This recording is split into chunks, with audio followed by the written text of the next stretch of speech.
जय जय रघुवीर समर्थ श्रीराम समर्थ। श्री समर्थ रामदास स्वामी रचित मनाचे श्लोक आणि त्यावर विश्लेषण केले आहे सांगली येथील श्री विश्वनाथ यज्ञेश्वर छत्रे यांनी। आज आपण 23व्या श्लोकाचे विश्लेषण ऐकणार आहोत। न बोले मना राघवे वीण काही, मना सज्जना हित माझे करावे, रघुनायका दृढ चित्ती धरावे। अशी विनंती समर्थांनी मनाला केली। त्याआधी मनाला सज्जन म्हणून संबोधले, त्याचे कौतुक केले। का तर आपले हित व्हावे म्हणून त्याने रघुनायकाला दृढ चित्ती धरावे या अपेक्षेने। मन तसा प्रयत्न करू लागते, पण पूर्वसंस्कारामुळे कायम तसे करणे शक्य होत नाही। आपण नामस्मरण करायला बसलो की असंख्य विचार मनात येत असतात। याचा आपण सर्वांनीच अनुभव घेतला आहेच। मनात असंख्य विचारांची गर्दी केली की रामाचे स्मरण त्यात कुठे हरवते ते लक्षात सुद्धा येत नाही। असे वारंवार घडू नये म्हणून समर्थ मनाला सावध करताना पुढील श्लोकात म्हणतात, न बोले मना राघवे वीण काही, जनी वाउगे बोलता सुख नाही।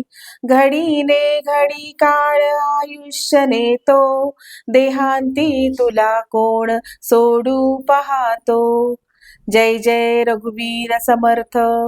देवाचे नाव घेत असताना मनात अनेक विचार येणारच, त्याला इलाज नाही। ज्याप्रमाणे आपण रस्त्याने निघालो की आपल्याला नको असलेले लोक हमखास समोर येतात। असे झाले की आपण काहीतरी करून त्यांच्यापासून तोंड चुकवतो। तसंच काहीसं इथं समर्थ आपल्याला करायला सांगत आहेत। ते म्हणतात, मनात रामाला सोडून येणाऱ्या अन्य विचारांकडे दुर्लक्ष करा आणि आपण निष्ठेने नाम घेत राहा।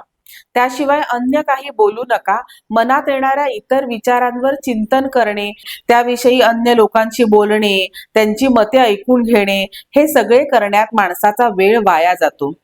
जीवनात येणाऱ्या समस्या या देवानेच पाठवल्या आहेत असे समजून त्यांची सोडवणूक तोच करणार आहे यावर दृढ विश्वास ठेवून आपण नाम घेत राहावे। जितका जास्त काळ आपण त्याच्या चिंतनात घालवू तितके आपण आपल्या उद्धाराच्या दिशेने पुढे गेल्यासारखे होते। याशिवाय जीवनात इतर कोणत्याही गोष्टीत वेळ घालवणे हे आपल्या पुनर्जन्माला कारणीभूत होणारे आहे, हे पक्के लक्षात ठेवावे। हळूहळू आपल्या आयुष्याचा काळ कमी होत चालला आहे। आयुष्य संपले की काळ आपल्याला ओढून देणार हेही नक्की आहे। मात्र त्यात देवाने आपल्यासाठी एक सुसंधी ठेवली आहे। त्याबद्दल गीतेत भगवंतांनी सांगितले आहे की, मरण समयी जो माझे स्मरण करेल तो मला निसंशय येऊन मिळेल। अर्थात जो देवाला जाऊन मिळतो त्याने काळावर मात केल्यासारखेच होते। त्याचा पुनर्जन्म आपोआपच टळतो। जय जय रघुवीर समर्थ।